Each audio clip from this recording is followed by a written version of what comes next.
জয় মা অন্নপূর্ণা।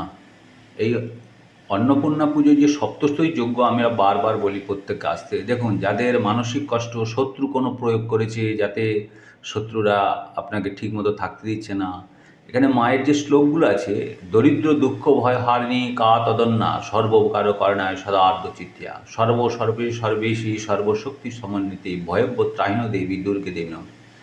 এইসব শ্লোকে যখন আহুতি দেওয়া হয়, আপনার ভয় শোক কোনো কিছু থাকবে না। আপনার কোনো নামগোত্রর দরকার নেই, কিছু নেই। আপনি এই যজ্ঞে বসবেন, তাতেই আপনার সব কাজ হয়ে যাবে।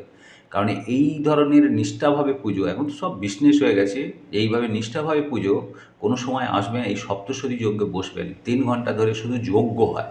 9টা থেকে 12টা, একদম নির্দিষ্ট টাইম, কারোর জন্য ওয়েট করার কোনো ব্যাপার না। 9টা থেকে 12টা, 12টা থেকে প্রসাদ বিতরণ, এবং সুষ্ঠুভাবে প্রত্যেকের নামে নামে পুজোর ব্যবস্থা থাকে। তবে প্রচুর ভিড় বাড়াই না, একদম অল্প সুষ্ঠুভাবে যাদের মায়ের প্রতি ভক্তি আছে তারাই আসবেন। রাধে রাধে, জয় মা অন্নপূর্ণা।